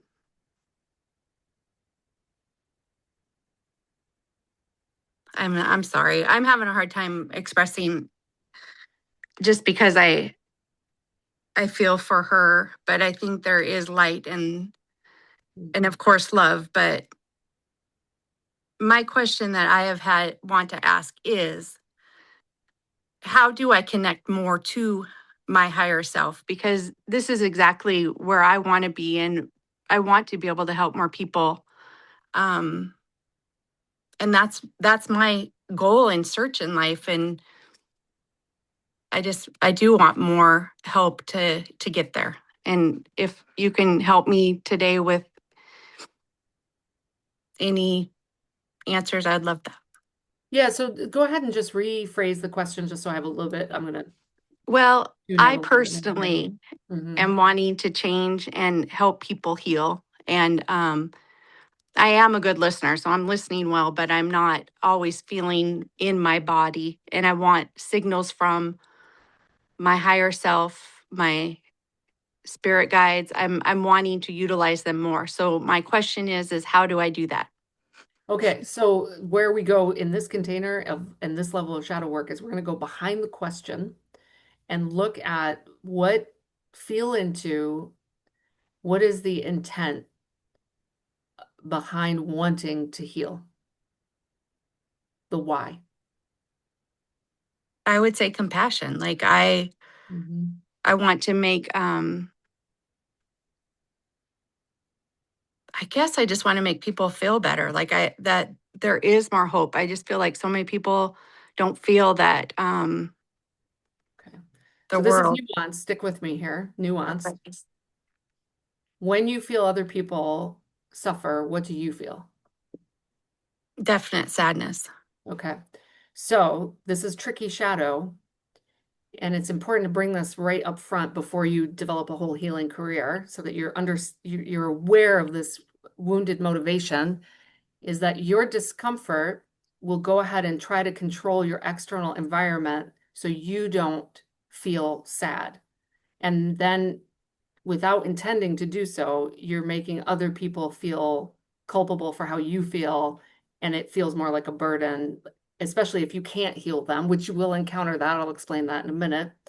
Um, so your team is showing me like help her get down to the micro level of checking the wounded motivation at the door right at the beginning. You're like, good job, because you're basically you would have to deconstruct the spiritual ego later if you didn't do it right now. So it's just like becoming hyper aware of like someone else's suffering is creating sadness in me. Okay, how do I hold that without going to try to make it go away so I don't feel sad anymore? Can I hold and expand my capacity to sit with my own sadness? Because essentially, most of what we can end up doing if we're not checking this intent is we end up trying to fix everyone else when we're really just trying to fix ourselves, and we end up projecting that on everyone else. Okay. And so now that you know that, that's great. You can work with that much more, like just slow everything down, be like, okay, how do I resolve this within myself and get to a place of equanimity? Because that's the most powerful healing presence there is. And you'll start to entrain fields back into that versus trying to fix it out there to like, and then we get into this, like, I'm being shown like all these cascade of things that happen. I used to do healing for a living, and what I would encounter once in a while is I couldn't touch somebody's situation. Now I'm just much more interested in helping people get down to this level of their own self-healing, right?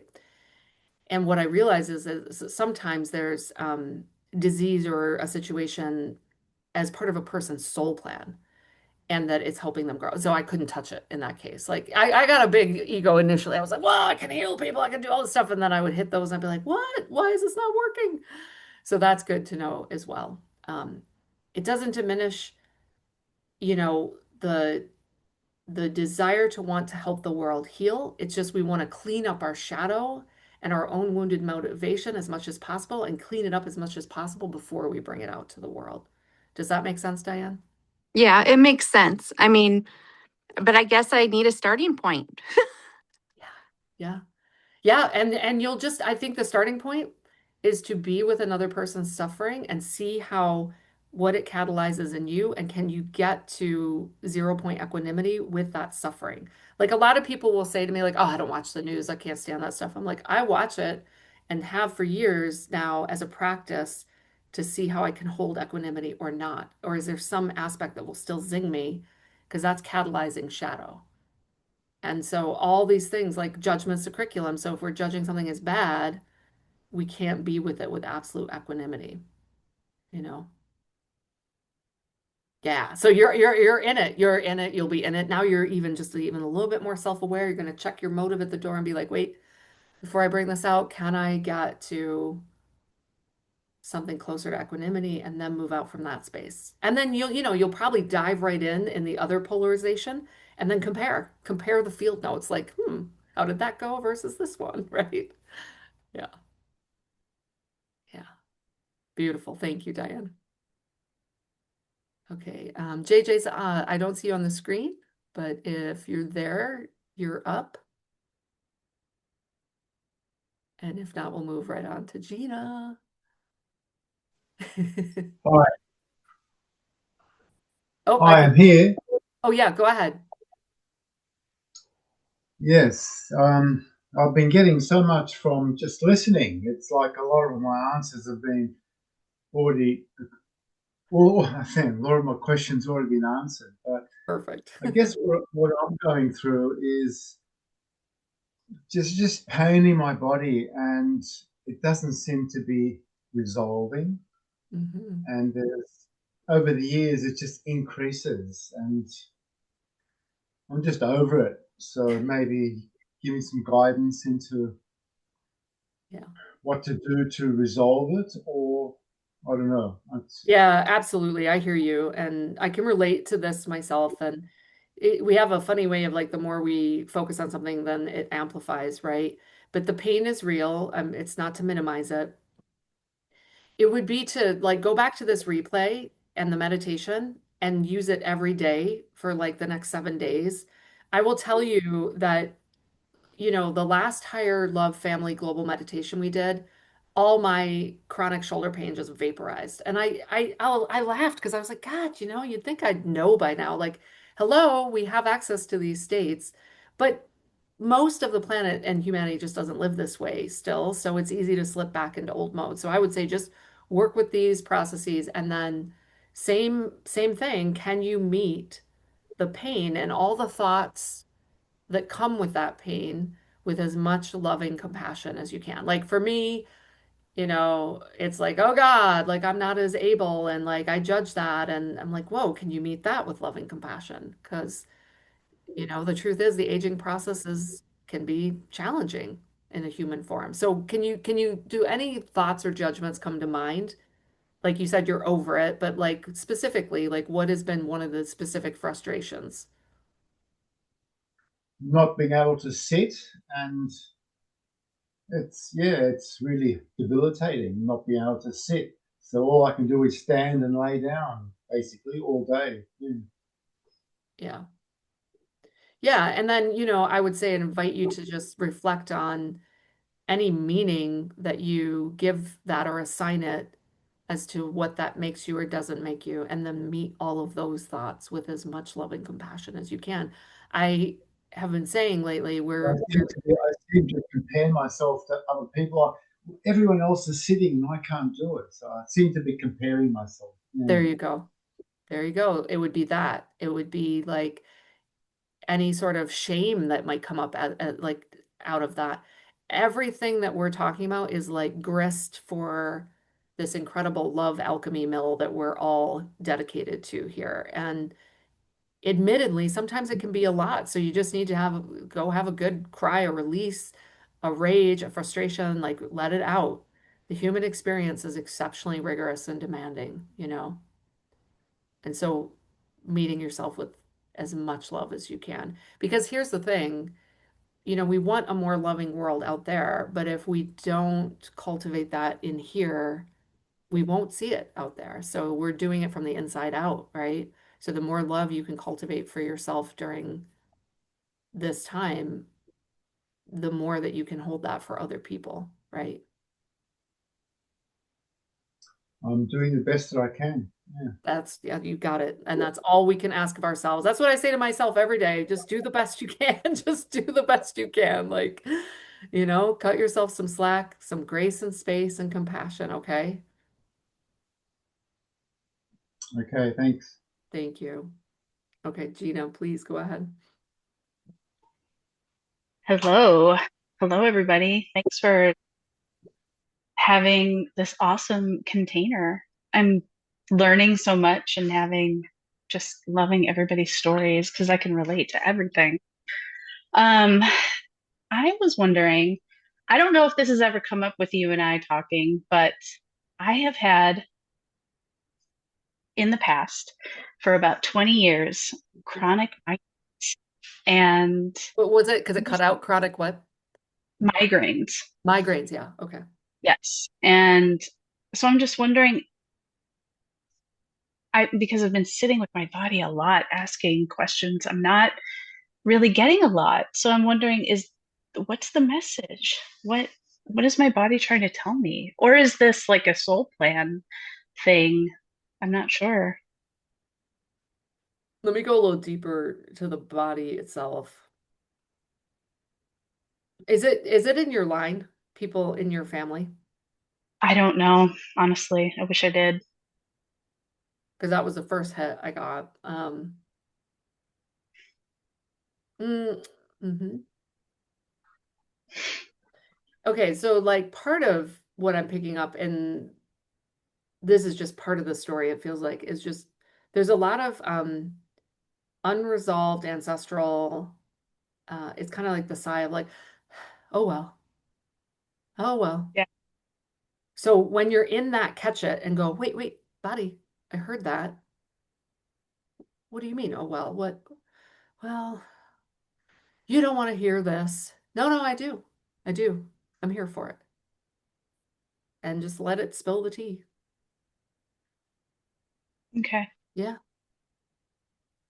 Because I I felt feel a like, pinch. I yeah, felt a yeah. big pinch in my left uh pelvis side, my left, like kind of in the bottom by the tailbone when you said that. Mm-hmm. Yeah. Just remember these bodies are carrying so much.